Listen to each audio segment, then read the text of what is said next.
ভূমধ্যসাগরের নিঃসীম জলরাশিতে ধীরে ধীরে এগিয়ে যাচ্ছে ফিলিস্তিনের পতাকা শোভিত অসংখ্য জাহাজ, গন্তব্য গাজা। যাত্রীদের কেউ রাজনীতিক, কেউ সাংবাদিক, কেউ মানবাধিকার কর্মী। তাদের মধ্যে একজন বাংলাদেশের প্রবীণ আলোকচিত্রী ও মানবাধিকার কর্মী শহীদুল আলম। গলায় ঝোলানো একটি ক্যামেরা, বুকে আবু সাইদের প্রসারিত হাত, হাতে লাল সবুজের পতাকা। তার মতো অন্তত ৫০০ জন মানুষ ফ্রিডম ফ্লোটিলায় যোগ দিয়েছেন বিভিন্ন দেশ থেকে। উদ্দেশ্য অবরুদ্ধ গাজার অসহায় মানুষের কাছে সাহায্য পৌঁছে দেয়া।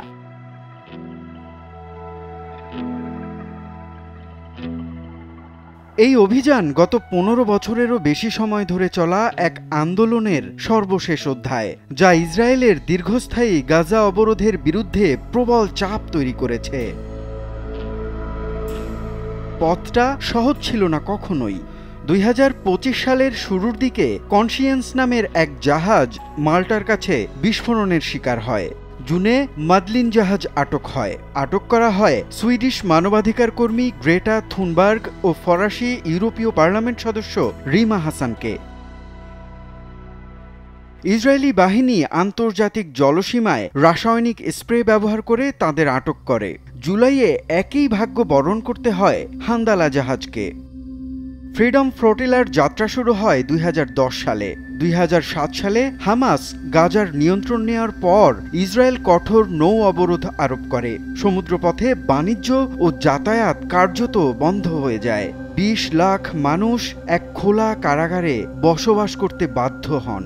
খাদ্য, ওষুধ ও পুনর্নির্মাণ সামগ্রী প্রবাহ সীমিত হয়ে পড়ে। আন্তর্জাতিক মহলের আহ্বান সত্ত্বেও অবরোধ প্রত্যাহার হয়নি। এর বিরুদ্ধেই শুরু হয় ফ্রিডম ফ্লোটিলার নাগরিক উদ্যোগ।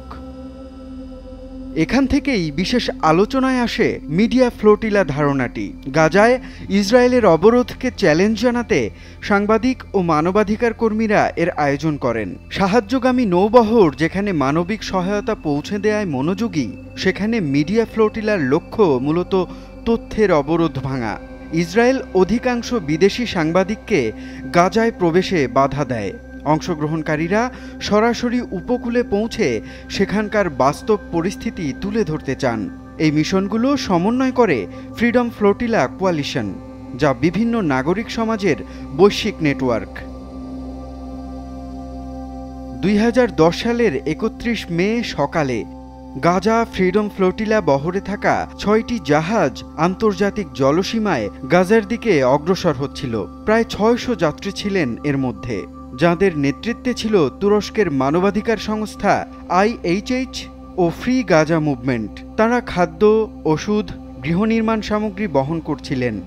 ইসরায়েল আগেই সতর্ক করেছিল জাহাজগুলোকে ঢুকতে দেয়া হবে না এবং আশদোদ বন্দরে গিয়ে সহায়তা নামাতে হবে, কিন্তু যাত্রীরা তা প্রত্যাখ্যান করেন। এরপর হেলিকপ্টার ও স্পিডবোট থেকে ইসরায়েলি কমান্ডোরা অভিযান চালায়। তুরস্কের এমভি মাভি মারমারা জাহাজে হানা দেওয়ার সময় সংঘর্ষ বাধে। যাত্রীরা প্রতিরোধের চেষ্টা করেন। ইসরায়েলি গুলিতে ৯ জন নিহত হয়, আহত হয় ৩০ জন। পরে হাসপাতালে মারা যান আরও একজন। এই ঘটনার জেরে ভেঙে যায় ইসরায়েল তুরস্ক সম্পর্ক। আন্তর্জাতিক চাপে ইসরায়েল পরে তুরস্ককে $২০ মিলিয়ন ক্ষতিপূরণ দিতে বাধ্য হয়। ইসরায়েলের এই বর্বরোচিত হামলার পরেও থেমে থাকেনি ফ্লোটিলার যাত্রা। ২০১১ সালে ফ্রিডম ফ্লোটিলা ২ স্টে হিউম্যান আয়োজন করা হয়, তবে গ্রিস সরকার চাপের মুখে জাহাজগুলো ছাড়তে দেয়নি। অভিযোগ ওঠে ইসরায়েল গোপনে জাহাজে নাশকতা চালিয়েছে। কেবল একটি জাহাজ ডিগনিট আল কারামা যাত্রা করতে সক্ষম হয়, কিন্তু আন্তর্জাতিক জলসীমায় এটিও আটক হয়। ২০১৫ সালে সুইডেন থেকে যাত্রা শুরু করে ফ্রিডম ফ্লোটিলা ৩। শেষ পর্যন্ত গ্রিস থেকে রওনা হওয়া মারিয়ান নামের জাহাজটি গাজার কাছাকাছি গিয়ে আটক হয়। জাহাজে থাকা চিকিৎসা সরঞ্জাম, সোলার প্যানেল ও অন্যান্য সামগ্রী জব্দ করা হয়। যাত্রীদের গ্রেফতার করে নির্বাসনে পাঠানো হয়। ২০১৬ সালে নারী নেতৃত্বাধীন women's boat two Gaza Barcelona থেকে যাত্রা করে। সেখানে ছিলেন বিভিন্ন দেশের নারী মানবাধিকার কর্মীরা। গাজার উপকূল থেকে ১৪ মাইল দূরেই ইসরায়েলি নৌবাহিনী জাহাজটি আটক করে। 2018 সালে আল আউদা ও ফ্রিডম নামের দুটি জাহাজ আন্তর্জাতিক জলসীমায় আটক হয়। যাত্রীরা জানান তাদের ওপর টেজার গান ব্যবহার করা হয়েছে এবং শারীরিকভাবে নির্যাতন করা হয়েছে। চলতি বছরে যুদ্ধ বিধ্বস্ত গাজায় ভয়াবহ মানবিক সংকট দেখা দিলে আবারও ফ্লোটিলা উদ্যোগ শুরু হয়। আগস্ট সেপ্টেম্বরে গ্লোবাল সুমুদ ফ্লোটিলা নামে ইতিহাসের সবচেয়ে বড় ফ্লোটিলা রওনা হয়।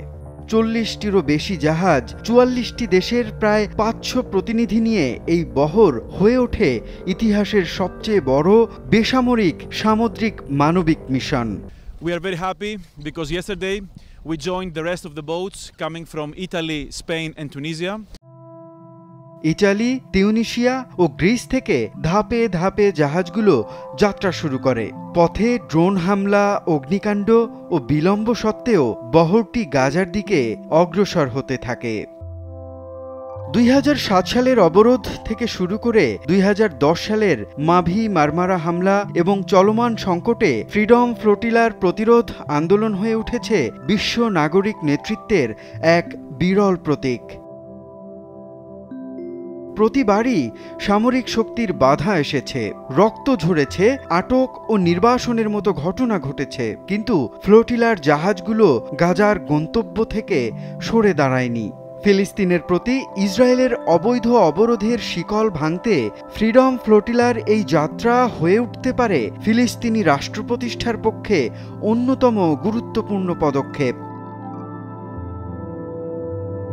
মুনিম রাব্বি, যমুনা নিউজ।